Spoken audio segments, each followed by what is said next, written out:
Yay! Yay! Yay! Welcome, everyone. We're kind of matching in our fall outfits today. We are, and it was planned because I wore this same shirt on yesterday's Daily Brew. I changed my shirt from yesterday's Daily Brew. I didn't. It's the pandemic. I wear the same shirt all day, every day. Welcome, everyone, to Ginger Runner Live, episode number 330. Tonight's going to be fun because we get to bring back a guest who we've kind of been diving into Ginger Runner Live history and bringing on guests that we haven't talked to in a long time. We had Sally McRae on recently, Ricky Gates last week with his movie. And it's been sort of great to go down, not memory lane, but just kind of connect with people that are in the trail running scene, in the space, who are doing amazing things, and just kind of seeing what they've been up to during these last 6 months. But also people that in the normal world, we likely would have connected face-to-face at an event with. Without a doubt. Like at some point we would have seen them face to face had things been differently. But tonight, Sage Canaday is back on the show. It actually has been a long time since we've had him on the show. So I can't wait to catch up with him all about what he's been up to training wise, any FKTs or big hard efforts that he's put out there. But one thing I really love about Sage and love talking to Sage about is online social media, YouTube specifically, because he is now probably the #1 ultra runner YouTube channel out there. And it's just great to sort of talk about the space and how he's been creating during this time. And I think there's a lot to catch up on. Definitely a fan favorite. Oh, for sure. The GR crew, our audience just loves Sage. I love Sage. His videos are fantastic. Always. I love watching him, keeping up with them. So today on Ginger Runner Live 330, we have Sage Canaday. Get ready, everybody. Sit back, relax. The show begins now.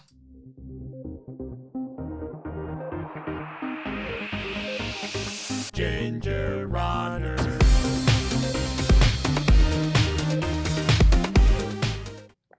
Yay! Hello, everybody. Welcome to Ginger Runner Live, episode number 330. Thank you for taking some time out of your busy Mondays to spend a little bit of it with us. How are you? I'm doing well. Good. Happy Monday. Well, happy Monday. As we mentioned in the pre-show, we coordinated our outfits, a little bit of fall flavor here in the Ginger Runner headquarters. It's nice and cool outside, relaxing. I picked the shirt that I felt like would keep me the warmest during the show. I picked the shirt that I was wearing the last couple of days, just to keep it simple. Groundhog Day. If you smell me, I apologize. We're very excited about tonight's show. Welcome, everyone.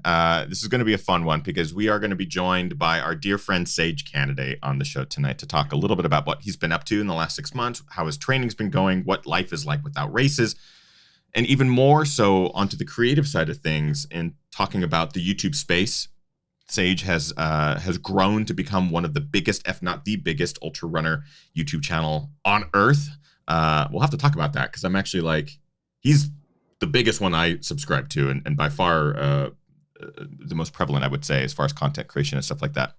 So that's going to be an exciting conversation because as a content creator, we've faced a lot of challenges in the last year, just in, how do you stay motivated? How do you stay creative? How do you stay on top of the schedule and stuff like that? And Sage just managed to knock it out of the park as always. So it should be a fun conversation, lots to talk about. But before we introduce Sage, it's not just myself. I'm also joined by the wonderful Kim. Hi. Hi. How are you? Good. Hi, everyone. Kim Tashima Newberry here, as always. If you're new, welcome. We are live. Sage will be joining us in just a second. If you have questions for Sage, please pop them into the chat room. I have a feeling many of you will have questions tonight, so please just bring them in there, drop them in there. Kim will pull them aside, and we'll ask as many as we possibly can of Sage tonight. This is going to be a fun one, and people in the chat room are like, 3 of my favorites in one video. We love that, and it's been too long since we've had Sage on. Yes. Lots to catch up on. So again, before we introduce Sage, we have some other individuals that we'd like to thank at the top of the show, and that is our GR crew. They are our Patreon supporters who support everything that we do here, allow us to do this incredible live show every single week now, 330 episodes, over 6 years of this type of content. We do reviews, we do films, all of that. It is all because of our Patreon supporters and their support. So shout out to them. If you would like to join that crew, You just go to patreon.com/thegingerrunner for as little as $1 a month. You get some cool perks. And then $3 and above get daily live streams. We've been going live every single day. We are now on episode 173. So there's additional, if you're just looking for content to consume for $3 a month, you have 173 plus hours of shows to catch up on, stories, training tips, running stuff. It's fantastic. And we're so proud of it. So that is a daily live stream, and it picks right back up again tomorrow. One individual in particular at that top tier, Brian Sands, has been a longtime supporter, and we shout him out at the beginning of every Ginger Runner Live. So Brian, thank you so much for your support. He's incredibly inspiring, has lost over 100 pounds in his running journey, ran his first marathon at 50, ran his first 50K the next year, and is currently training for the Cocodona 250, a 250-mile endurance run in Arizona. And he's part of training for that is running a 100-miler coming up in just a couple weekends. A DIY 100, yeah. Which is really, really cool. So Brian is a longtime supporter and incredible inspiration. Thank you, Brian, for your continued support. And to all of our GR crew, we appreciate you. Now, without any further ado, I'd like to welcome back to the show after, it's been a long time. I don't think we've Skyped for more than a year, because I think it said last time you chatted with Sage was 1 year ago. Or more. I would say it was more than that. So it's just like, that's too long. Craziness. Without further ado, Sage Canaday. Yay! Hello, my friend. I almost said buddy how's and it friend going? at the same point. Good. How you doing, man? Good. Honored to be back on the show. Really excited, to see what you guys are up to, and to catch up. Yeah, it's this is one of those shows where it's like, I don't want to plan anything, because I know Sage is good on camera. Like, you obviously do plenty of on-camera stuff. You have your own podcast, your own YouTube channel. You create content. So I'm kind of going into this unscripted purposefully, because I think you and we have plenty to catch up on, but also just kind of organically have been wanting to talk to you about training and content creation and everything that you've been up to so far. So first, inevitably this question is going to pop up, but we need to know what you're drinking, because I know you're a beer aficionado. I saw the beer glass already. What do you got? So this is it's called the Pump Action. It's a pumpkin ale, imperial pumpkin ale. It's not really that high of a percentage though. 7.7%. Well, relatively high. That's but high. It's not an That's Avery. pretty I would good. say, yeah. I mean, it's imperial. It's not an Avery. It's kind of a competitor to Avery, but they like us to try out the competition, because I believe it's from Four Noses outside of Denver. But cool. Really good. I'm a total seasonal person. I like, if it's October, it's pumpkin everything. Like, usually I go to coffee shops and I just get a plain coffee or an Americano. This month, I get the pumpkin spice latte, and I drink pumpkin beer, and I love it. It's great. What about you guys? 2 peas in the pod. Yeah. You two. Yeah. Speaking to my heart there, it's like we had Sally on a couple weeks ago, and her and I have been friends for so long. Pumpkin everything, man. Sally and I were sort of reminiscing of like how pumpkin is our fall jam. And I love hearing that I'm not alone in my sort of just passion for things pumpkin. It's not always good stuff, though. We had a pumpkin cider last week that was incredibly good, but also was just like, I could drink this like juice, and that could be a problem. It was dangerously good. Is that sort of in that same ballpark where you could just drink and drink and drink? Yeah, I mean, depends on the timing of things, but I like celebrating the change of seasons, and so getting into the pumpkin stuff. I like pumpkin anyway, but especially now. So no, it's good stuff. Just to keep things sort of local, I've got something called Rainbow Suspenders. It's a double IPA from one of my favorite local breweries called Sea Pine. It's an 8.4%. Which I didn't realize until I had a couple drinks. So this is going to do some wonders today during the show. And Kim? I have the Mac and Jacks, which is also local. Choice. IPA. Bright Rail. 6.3%, which is more my speed. We're all doing pretty good tonight, actually. Those are some pretty good percentages for just casual show beers.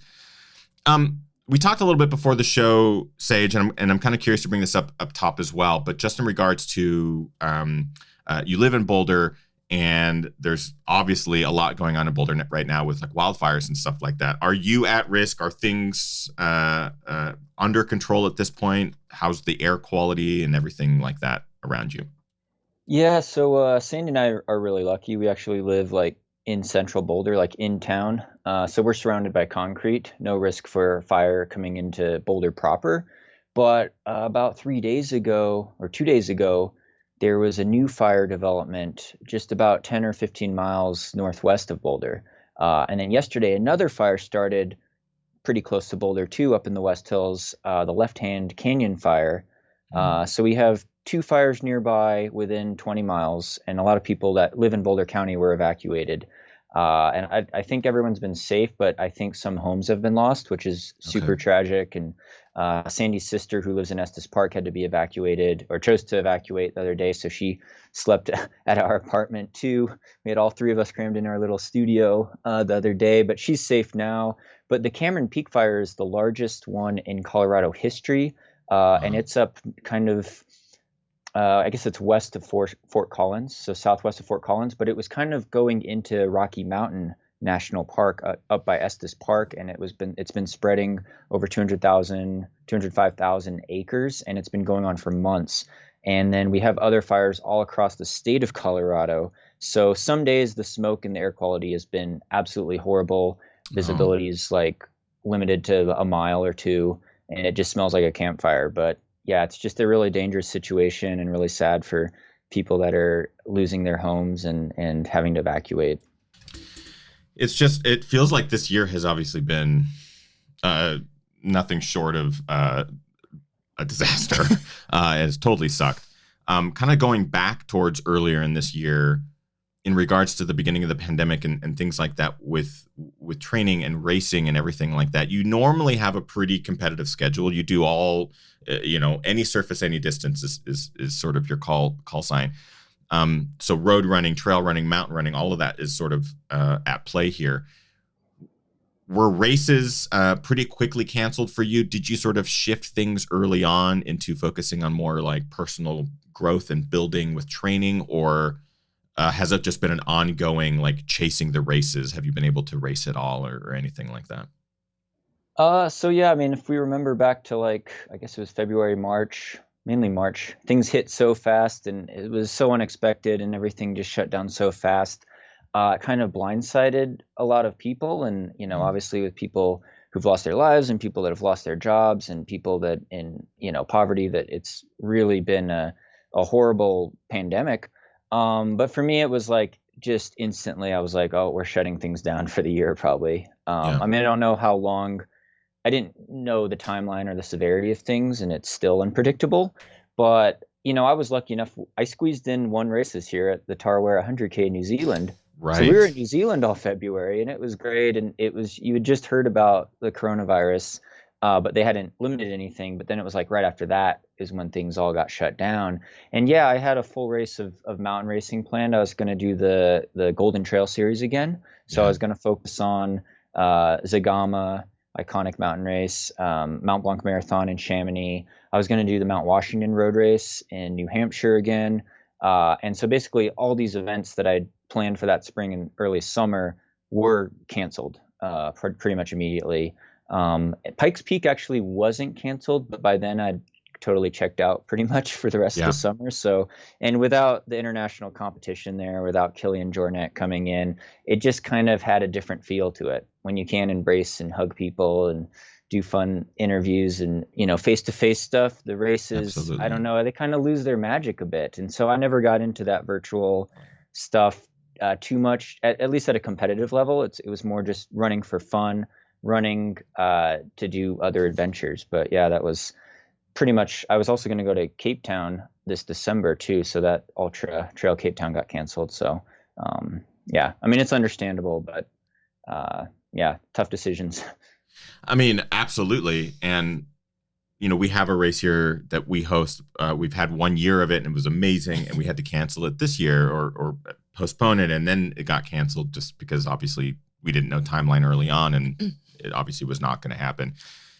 Oh, we were just talking yesterday when we were running, talking about the magic of part of the reason why we do trail races, right? It's like that interaction, the face-to-face, the camaraderie, the hugging, the party at the finish line, that sort of atmosphere that even though races are happening, like, it just doesn't have that same sparkle. Doesn't have sparkle, really.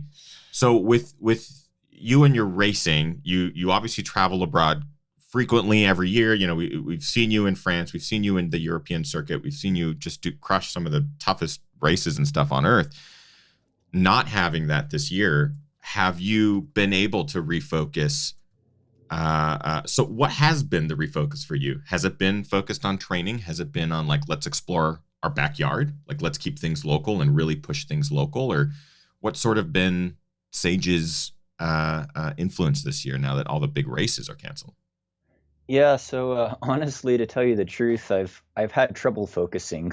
I didn't Yeah. realize how reliant I was on the race schedule and the rock and roll international travel schedule, which I actually really loved because I got to meet a lot of people who follow like our YouTube channels around the world, and I was going to do all these big group runs.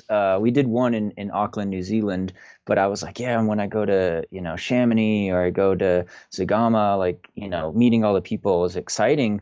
And so when you take that away, it's like, I don't know, I've been spinning my wheels a bit the last 6 months, really. And I mean, I can't really complain because I have it easy, but I miss seeing people around the world, and we've been forced to try to stay local as much as possible. So Right. the good news with that, the positive, is that we are exploring our backyard more. We camped a lot more in the local Colorado mountains. We did more 14ers.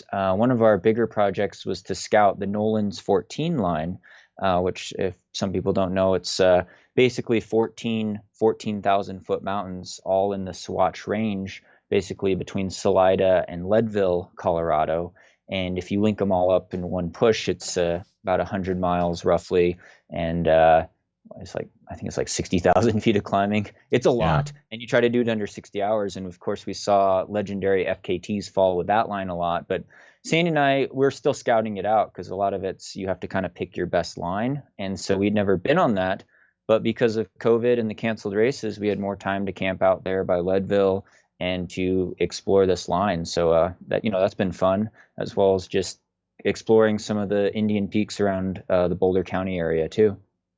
I mean, that's awesome. I love hearing you and Sandy talking a little bit about Nolan's. We had Megan Hicks on the show recently because she's at the FKT, which has again since been bettered by Yes. Sabrina Stanley.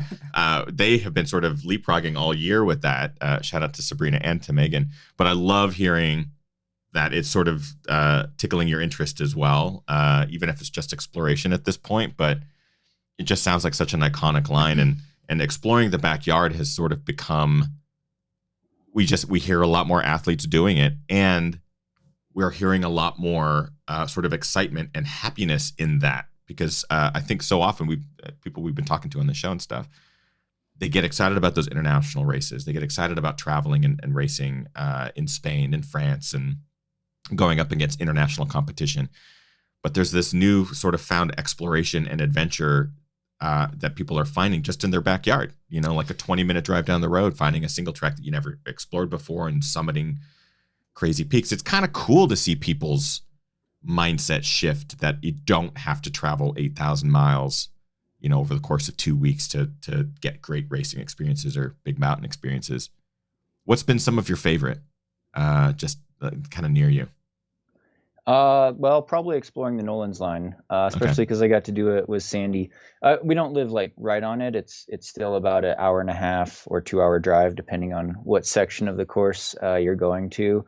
I guess we've also done some great hikes. Like we went up South Arapahoe Peak, which is pretty close to Netherland, which is like only about 40-minute drive away from Boulder. That was a really fun hike. I've gone up different routes up Long's Peak now, which is the closest 14er to Boulder, Denver area. I went up the loft route there, lost my GoPro on it. But it was a really fun. Yeah, that was. It fell down into this rock crack that's like no one's ever gonna find it until the rocks shift in like 100 years because it's like buried. And it was actually kind of dangerous, but I was filming a video on that and I couldn't do the video because I lost all the footage. But it was a great route to do. And it was a route that I never would have done if I was too busy jet setting around the world. And, I figure it's also good for my carbon footprint because, doing a lot of international plane flights every summer, it was a lot of pollution. So I could feel a little better about that. So it's been good. I really can't complain. And just even in regards to the carbon footprint thing, I know that you have been pretty outspoken with your own travel. I remember there was Twitter conversations and stuff like that you were having where you were acknowledging the fact that you had been traveling internationally, and you were very aware of that carbon footprint. And I can only imagine that having this more local sort of exploration has allowed you to just like reassess, like maybe traveling internationally 20 times a year. It makes a big impact. So maybe keeping things local is a little bit different. We have a number of questions here from our live chat. Kim, what do we got for Sage? Yeah, a question from Kim Wrinkle in the chat room. And Kim says, Sage, has online coaching for you and Sandy increased or decreased since COVID hit? That's a great question. So I'd have to consult with Sandy too on this because she does a lot of the work. But we've been really lucky. I say it's probably held pretty steady. I wouldn't say it's increased, but a lot of our athletes are very loyal and they've been with us long term. And even with races canceled, I mean, a lot of people did have races canceled, obviously, this summer, but there were still some going on, and people are always training to improve their fitness and running with a training plan, even just to feel fitter and to get fitter and to be faster and progress. So, considering the economy of how races were canceled and how devastating that could be in terms of finances for a lot of people and industries, we've been really lucky that people are still getting training plans and people still want to be coached. So we've been really thankful for that opportunity and to be able to help people out. So no, we've been lucky. It's actually been kind of a wonderful, I don't want to call it byproduct, but maybe I guess observation that our industry, we're still seeing coaches do well. We're still seeing people want training plans. We're still seeing people set goals for themselves, even if it's not in a race. So it's like rather than running a 50K race, they're sort of creating their own or DIY. And that's been really cool. Have your clients been doing a lot of that? Have they been sort of setting personal goals, or is it still based around races and calendar events and stuff like that? Oh, no, definitely. And I think for a lot of people, they've actually gotten in the best shape of their whole lives ever because they're maybe working from home and they have more time to train at home. They don't have to take a long commute to the office. People are exploring their backyards more, like we said. They've been training at higher consistent mileage or weekly volume for months and months and months, and they've been setting personal bests on routes, whether it's moving up on a Strava segment or setting a personal best on a FKT type of route. We've definitely seen a lot of progress with that, so it's exciting. I think that positive energy is really nice to see. That's awesome, man. Let's get to one more live question. Yeah, a question from Nathaniel. Nathaniel says, Sage, how has COVID-19 impacted your training? Has it caused you to run one surface, road, trails, or treadmills more often than your pre-COVID self? So I'll comment on the treadmills. I haven't run on the treadmill as much. Not that I really enjoyed running on the treadmill all that much, but since our gym, I don't feel comfortable going to the gym really. Our gym was closed down for a really long time anyway. I think it may have opened back up, but I still don't feel real comfortable going to the gym just because I don't want to put other people at risk mainly. So I haven't been on the treadmill pretty much at all. And I kind of wish we had our own treadmill in our little studio apartment, but we live in a 400 square foot apartment, which is like 80 square meters, I think. Or is it 40 square meters? It must be like 40. I think I can't do the metric conversion. 38 square meters. So it's like, okay, you can't get a treadmill in this apartment. It's going to smell bad. So no treadmill running. I'd say, there was more road running in the winter just because we live downtown and I don't want to drive anywhere. So I just run from the house. But it kind of hurt my motivation a bit not to be training for a race, to tell you the truth. And as a sponsored pro athlete, and it kind of sounds entitled and you're kind of spoiled, but when you lose that competitive drive to be in a race, like where I was last year in the Golden Trail Series, it kind of put a damper on things, to tell you the truth. So my motivation was lacking a bit, and I haven't hit as high mileage as I usually would, or I haven't been as consistent. And I've done more stuff like cycling and hiking and mountain scrambles than I normally would. Disc golf. Yeah, that's right. Yeah. Disc golf. Yeah, I look forward to skiing when it starts snowing again. So yeah. I'm a disc golf fan myself. I have quite a number of discs, probably more than I should. I think that's probably one of the problems with being a disc golfer is you start bringing discs home and you have your spouse that goes, wait. Why are you carrying a purse full of discs? No, it's a bag. You have a bag. I appreciate you calling it a purse. It is a bag. You realize it's a bag with discs. One thing you brought up there that I wanted to talk about is sponsorships, because I guess we haven't really talked about that much with any of the sponsored athletes we've had on the show, but just in regards to brands and sponsorship deals, I'm assuming brands understand that since there's no races, their athletes aren't going to be podiuming anytime soon and that sort of thing. Have brands been really receptive to other ways of you promoting, the brand or getting out there and creating content? Or are they just like, hey, stay healthy, stay fit, let's reset and kind of reevaluate in 2021? Like, how's that relationship been for a pro athlete in a pandemic? Yeah, no, it's been really interesting. And I like to think of it always just because I have a passion for like business and marketing and interest in social media, even if I wasn't a sponsored athlete. But, I've been really fortunate and lucky that the brands that have sponsored me have been very supportive and understanding. And depending on, I don't know all the metrics or analytics or, what industry they're in exactly, but, it's been pretty good. And the interesting perception that I've thought about is like when you take away the competitive races and the competitive podiums and performances as a sponsored pro athlete, then it's like, what is your value to your sponsor and brand, right? Are you, Right. Yeah, like I feel like you're also an influencer or an ambassador for the brand. So like your social media, that does matter a lot. And, it's not just about the fast times and the podium performances, because no races, you don't have those. So I guess it's kind of a tricky balance, and it kind of puts you in a tricky position. So I'm always trying to find ways to bring value to my sponsors, Hoka One One, and brands, because they've stuck with me, and I'm really thankful for that. And of course, that's all made possible by all the people in the running community who buy products from these brands, and the sponsor plugs, and people, just supporting the economy still. So I can't complain, but it's an interesting perception where you take away the competitive aspect, and it's like, how do you bring more value to these companies?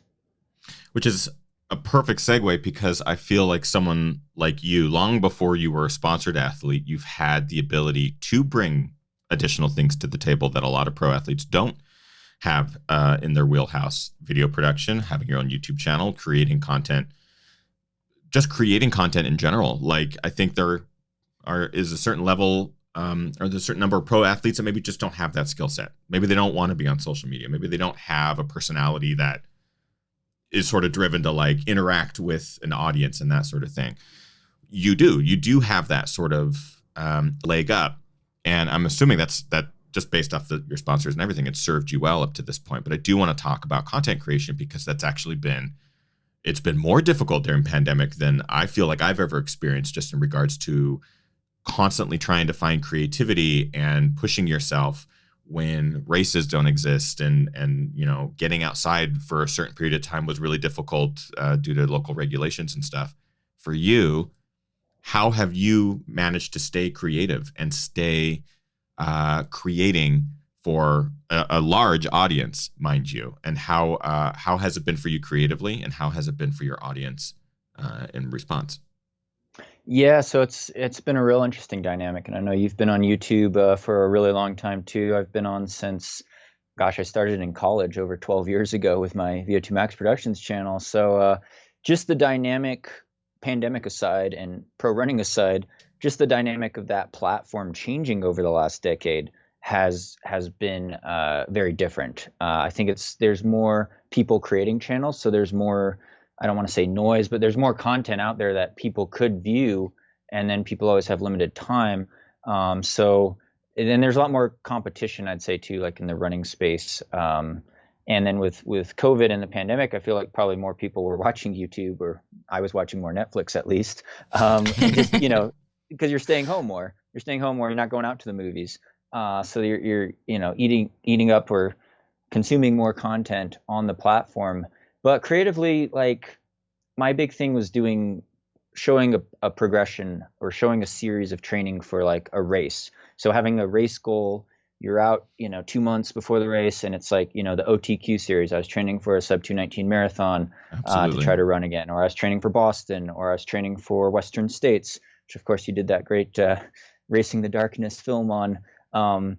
So like when you take away the races, you don't have those concrete goals. And so it's harder to do a series where I'm like, this is point A, this is where we start the journey, and this is where the journey ends. Right. So a lot of my videos have been more about just me and Sandy and the dog out on the trails, enjoying nature or camping, or doing a training talk in our apartment here and trying to find topics to talk about, like Kilian Jornet's latest 10K road race or something like that. So, I've always got ideas spinning around, and Hoka's coming out with new shoes, and I got new products to plug.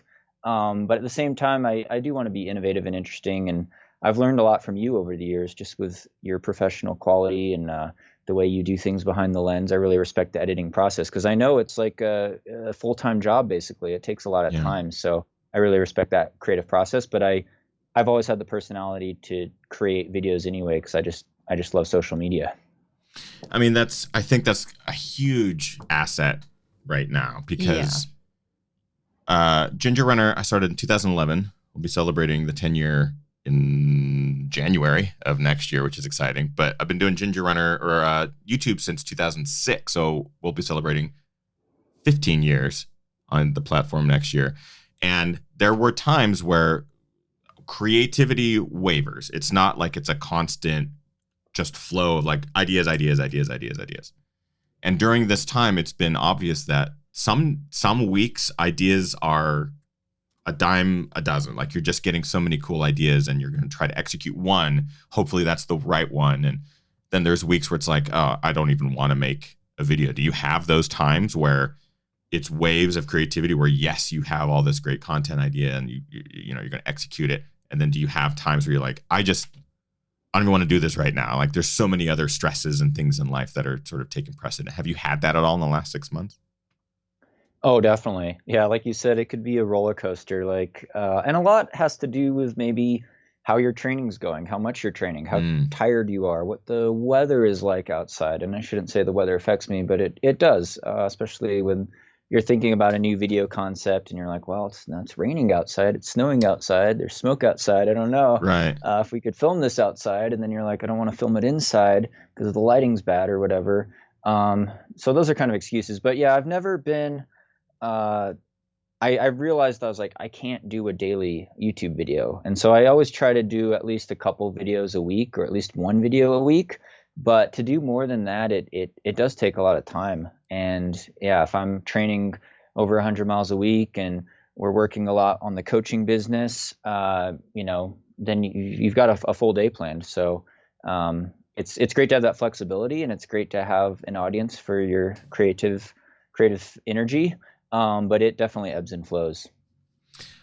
That's good to hear. It's reassuring to hear, because I mean, I know you've been at this for a long time, and I know the amount of work you put into it, because when you have a YouTube channel, you begin to realize pretty quickly, oh, this is more work. There's a lot of editing. There's a lot of stuff that happens behind the camera, obviously. And I know you put in that work. I know you put in hours and hours and hours. Your work day is probably an 18-hour day minimum, 7 days a week, right? Like, just social media stuff. And I know the amount of work and time that goes into just creating one small video. So I appreciate that you've managed to stay consistent through all this, and keep your honesty and keep your keep your sageness in your videos. And that's from the music at the beginning to the fun, lighthearted approach to training and everything like that. So keep doing it. Oh, I know thank you. You too. There'll be weeks where it's tougher, but keep doing it, Sage, because you're excelling. And I want to point out tonight, before we get to some fewer questions, Sage, you're a couple thousand subscribers away from 200,000 subscribers. Tell me, what are you gonna do to celebrate? Because you're basically at 200,000. Do you have plans? Yeah, big prize giveaways. That's my big plan. Is definitely, I want to give a lot of prizes away, a lot of gear from my sponsors, to people all over the world. So I'll probably announce that pretty soon, actually. But yeah, when we hit 200,000, we'll do some sort of contest, maybe multi-tiered contests, and I've got big prizes. So that's the exciting thing. And it wouldn't be possible without all the viewers. And so, like, you've been on YouTube for over a decade too, and you know how it is. So it's rewarding too, because you get to connect with all these people all around the world, and we all have this shared interest and passion for running and improving people's fitness and quality of life, hopefully. So it's definitely rewarding. So yeah, it's fun meeting people, or I guess knowing people by a username online. We see names here in the chat room that we are very familiar with. We see them from week to week or that sort of thing, but we don't know their real names. We only know their username. So it's fun how that's sort of become a thing I'm sure on your YouTube channel too. When you interact with your viewers, it's like, I don't know who this person's name is, but I do know that they go by the screen name, and I see them every week. It's super cool. Let's get to some live questions because we have a ton. Yeah. So just a question just in regards to your videos and whatnot. Thomas in the chat room says, Sage, I really enjoy your music videos. Are you working on any new cover songs? I've always have some in my mind, and I think, can I pull that song off, or is it going to be too embarrassing? It's probably going to be too embarrassing, but I'll try. Yeah, I mean, my music tastes range from like classic rock to Taylor Swift. So, there's that. I try to sing. I don't really have a singing voice. I'm not trained musically to really sing, but I'll give it a shot. I think I get more excited doing the actual video editing and thinking about what clothing I'm going to wear rather than the actual audio quality. But yeah, I definitely have some more video music intros planned. I can't divulge what they're going to be exactly yet because I don't know. I'll listen to it on GarageBand and I'll be like, that's horrible. I don't post that. And then one will be marginally better. And I'm like, okay, we're going with it. A lot of great new Taylor Swift songs right now. I mean, and just having Taylor Swift in the tags, let alone, I mean, that search optimization, million views. You're like, why am I running It would be an older Taylor Swift song. It would be an older Taylor Swift song. There you go. But her new stuff is good too. I don't know. I haven't listened to the newer albums, but yeah. Do you find yourself getting viewers that are like, I somehow found this through a Taylor Swift search optimization, and now I'm learning how to run 400 meters in like 30 seconds. Do you get that? I wouldn't say a lot. No, I actually put my music video intros on my other channel.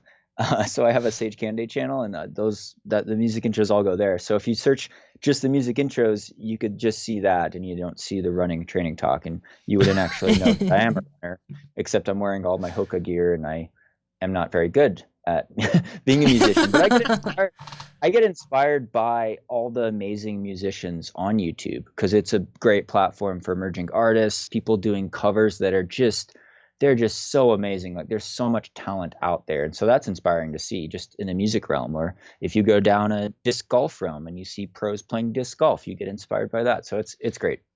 That's You're funny. Dying to talk about disc golf. I mean, a little bit. We can also save some of that conversation for the after show. But what that did trigger in my head was I am curious about your viewing habits. So are there channels that you're watching on YouTube that you say you're inspired by certain content and stuff like that? Are there YouTube channel rabbit holes that you've fallen down where you found a channel you're like, holy crap, this channel is amazing? Like, do you know any at the top of your head that you are fans of? So yeah, I'm a fan. I mean, I've been a fan of your channel, definitely. Great answer. Great. Yeah. But non-running related. One of the channels I stumbled upon, I wouldn't call it a rabbit hole because their content's really good. Is, I don't know if you know Mediocre Amateur. Oh yeah, they're local. Okay, are they local? Okay, so they do a lot of great mountain adventures, basically. Like, they're great ski mountaineering athletes. And I stumbled upon them, actually. I was looking at Long's Peak videos, and they went up Long's Peak here in Boulder, Colorado, a 14er, and they went up like a class 5 route where they're like cliff climbing and like an Anton Krapicka type of route. And I was like, whoa, like, that's dangerous. I'm not going to do that. But then because I've gotten into ski mountaineering more, and I'm interested in what people do when they're skinning up Mount Rainier or something like that. They didn't skin up Mount Rainier, actually. They climbed it with an ice axe and rope and crampons. But I think they skinned up South Sister in Bend, Oregon. Yeah. So, I've watched a lot of their adventures and videos because they do some ultra running. They do ski mountaineering. They do actual climbing. And I think the production quality is great because I'm like, I can't believe he's doing this exhausting hike and he popped up a drone there, because I know how hard it is to get those drone shots up on the mountain, and they'll do that. So, that's one channel I could think off the top of my head. But I watch all sorts of things. So there was, I did a video, it was a while ago, where I kind of commented on a couple channels that I really liked, and I had just found Mediocre Amateur, I think through just sort of some random adventure search or something. And when you see the first video of theirs, you just kind of go, oh, holy shit. They're not mediocre or amateur. Yeah, they're not mediocre, nor are they amateur. I mean, the routes that they're doing are clearly like skilled mountaineer style routes, big days in the mountains. I mean, ultra runner style days out in the mountains. And I mean, plus, their filmography and they're carrying, multiple cameras and stuff. It's just like, holy crap. I'm jealous of their gear. Yeah, I know. Like, their gear choices are stellar. Yeah. And one of the episodes one of the main characters. So they have good character development because there's different characters of his friends. And I think one of them is a pilot, and they pop up in this private helicopter and fly up to the top of this mountain and then just drop off in their skis. So it's like landing this helicopter on the side of the mountain, which is, I mean, that's pretty epic. But yeah, they have some fancy gear too, so it's exciting. I guess I also did a collaboration with the Athlete Special. He just moved to Seattle because he's part of the Brooks Beasts now. So sweet. He's a track runner, Spencer Brown. He's run a sub 4 minute mile. He just graduated from Georgetown, but he joined the Brooks Beasts in Seattle. He was training in Boulder all summer, so we met up at the track a couple times, and I did some like sub 4 minute mile pace 200 meters with him, and you could see it looks like I'm sprinting all out, and it's his like mile race pace. So that's another channel I follow pretty closely, as well as like Tin Man Elite and some other groups in Boulder too. I think I saw that collaboration with Athlete Special, and I was like, holy crap, this guy is screaming fast. A collegiate runner, now gone pro. Is that how it went? Yeah. He's like 23 years old. So I'm trying to hang with these young kids now, young whippersnappers, what I call them. Half my age. I'm just like, I'd be happy to go half their speed, or twice their speed. Just graduated from Georgetown, and then he's moved out to Seattle to try to make it as a pro miler, basically for Brooks. So he's training out. If you see him around Seattle, they're training in the parks there with their group out there. I would definitely know where they would be training, and I would be terrified to just show up there and be like, hey, how's it feel to be fast? I just show up with like my 12L pack and a bunch of snacks. I'm like, hey, if you guys want to be an ultra runner, all you got to do is just like power hike and eat a lot. But sub 4 mile, I guess that's pretty cool. We'll probably end up seeing them around Seattle, because we've been to like Brooks HQ and stuff, and just sitting in their lunchroom, you just kind of look around and go, oh shit. I'm sure it's like that in Boulder, where you're just seeing like class act athletes all the time. Let's get to maybe one or two more live questions, and we'll move into the after show. Yeah, a question from Nathaniel. Nathaniel says, Sage, do you think the lower mileage might lead to fresher legs and possibly improve your performances when racing returns? Some pros say that they've seen success by keeping mileage lower than normal.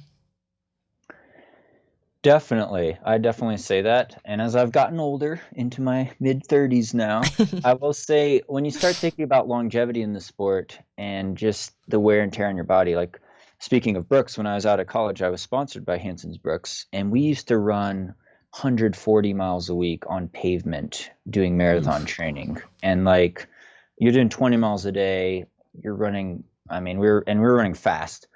That takes a lot out of you. And there's a certain injury risk and burnout risk when you start burning it hot like that, especially in your early 20s. And so I think it's better to be patient long term, but it's also, I've seen benefits to running lower mileage. So last year, even last summer, before like Pikes Peak and Sierra Zinal and some of my better mountain races last year, I was probably running 60 to 80 miles a week, which for me is a lot lower than the typical 100 miles a week that I used to run in the past. And I was like, wow, I ran better at Pikes Peak in 2019 than I did in 2018. And I was training 40 miles a week less. Maybe I was doing something wrong. And so there was a focus on, it's kind of the ebbs and flows of training. You want to, sometimes you do push the envelope a bit and you run higher mileage, but at the other end of the spectrum, you could run lower mileage and mix it up with different activities, whether you're cross training on a bike, cross training in the gym more, doing ski mountaineering, where you take off that repetitive strain, you take off that impact force, especially running hard on pavement all the time, because that's a big injury risk and it's a big burnout risk. So, as you age, as you get older, as you get more mature, depending on what event you're training for, the training needs to change. It needs to ebb and flow. Otherwise, you'll stay stagnant. And I was getting into some bad running form habits, I think, too, without even knowing it. And that's kind of dangerous, too, for not performing as well or consistently. So mix it up, stay healthy, stay fresh. Yeah. And maybe let's get to one more live question for Sage, and then we'll move into the after show. And I know we're going to be talking, Sage, for the after show, I want to talk about gear. I want to talk about Jomez Pro, some disc golf. We'll definitely talk some disc golf. I have a couple questions for Sage for the after show, but let's get to one more of the live ones for the main show. Before I get to the last question, there is a lot of love outpouring for Sandy in the chat room as well. And then our last question comes from Jem, and Jem says, Sage, with Big's Backyard World Champs going on right now, do you yourself have any interest in racing the backyard format at some point? Ooh, I think I need to do better at 100 miles first before I venture on above 100 miles. But yes, I would say that. I've been intrigued by multi-day events. I've been intrigued by long trail FKTs, even like the Colorado Trail or Nolan's 14 line, or something that's going to take over 24 hours. And I kind of do like the format of running continuous loops and just going, on a set schedule and just being like, I need to cover this distance every hour. And it's just, I don't know if I could handle the sleep deprivation though. It sounds tough. But it's as I get older, I definitely want to try any service, any distance. And part of that's exploring beyond 100 miles. Yeah, it's been interesting sort of exploring things outside of like sanctioned races too, doing we did 100K, like picking our own routes and doing stuff like that has been really, really fun. And it was something that I wouldn't have ventured into normally, because normally you fill your race schedule with a 50K, 100K, 100 miler, and you sort of build and you kind of do this thing every year. But recently in the last year, sort of finding other ways to express yourself through running and, being inspired by people like Ricky Gates and by Big's Backyard and seeing these athletes do these incredible loop-based races, I found like a new appreciation for things that are outside my wheelhouse or things I never thought that I'd enjoy. I actually really enjoy loop-based things. I never thought I would. It sounds so unappealing. The same as like time-based events. Yeah, like a 6-hour event or a 12-hour event. Never thought I'd be attracted to those until you do one and kind of go, oh, I like this. Like one of my favorite experiences was a 12-hour event that I did. It was fantastic. I had a great time, but I never would have known that had I not just like tried something new.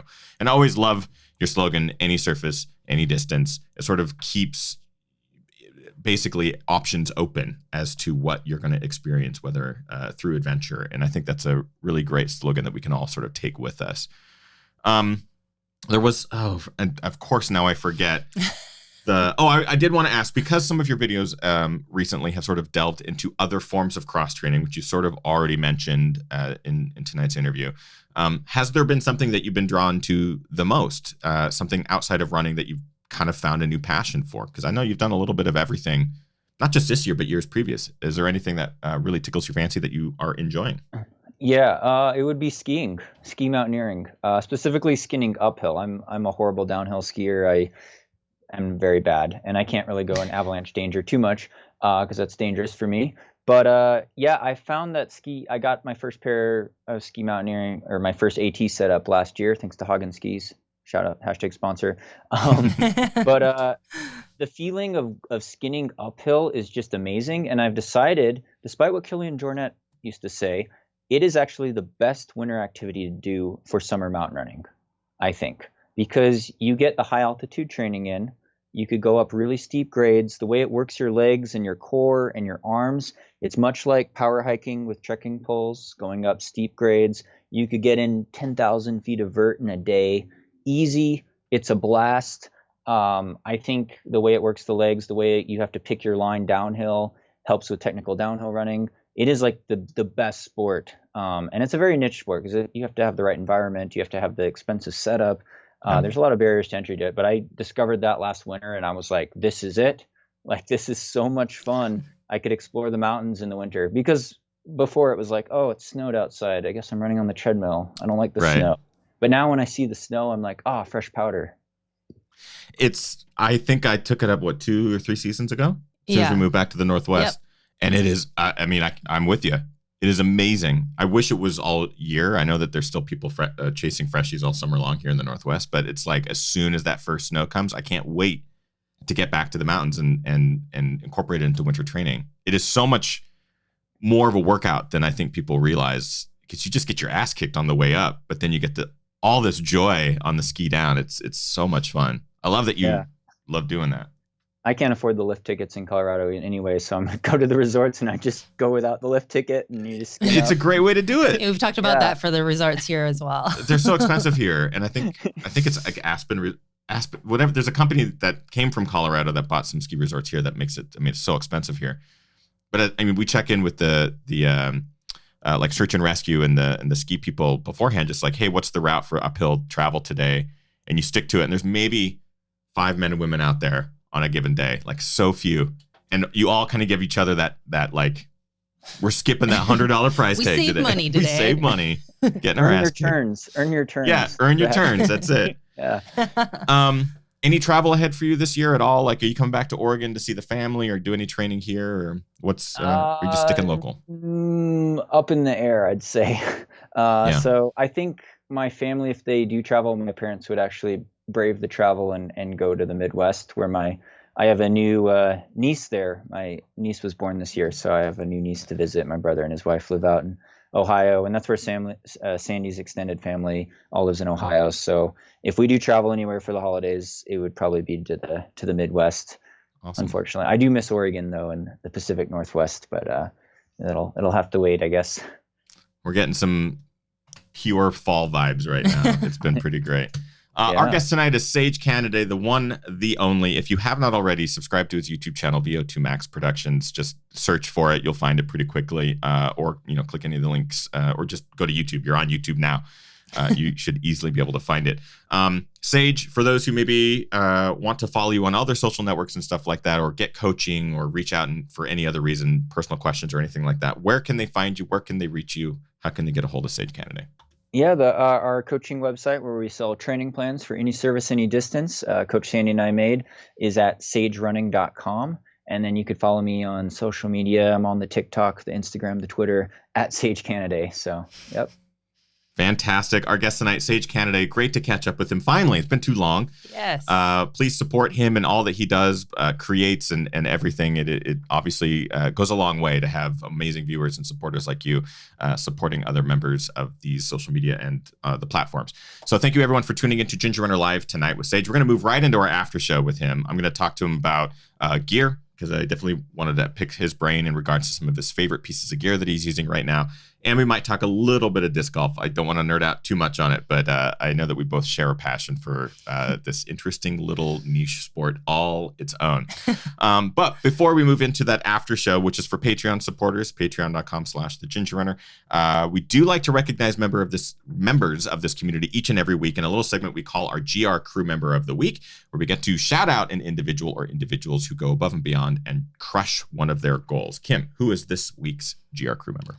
So we did talk about this briefly in yesterday's Daily Brew, but this week's GR Crew Member of the Week is Jem Rooney. And Jem took part in a 12-hour, the beer is kicking in, 12-hour virtual race in Australia. And Jem did 70 miles on their treadmill. It's awesome. Yeah. Doing a 12-hour is difficult. Doing a 12-hour on a treadmill is difficult. And then, crushing 70 miles in that, amazing. Way to go, Jem. Happy to have you in the crew. And thank you, everyone, for tuning into Ginger Runner Live 3:30 tonight with our guest, Sage Canaday. Thank you. We'll see you next week for more fun and more videos and all that. Subscribe to this channel. Subscribe to Sage's channel. That is it. Get out there, train as hard as you can, virtually race harder, and party the hardest. I know I am. See you guys next week. Goodbye. Bye.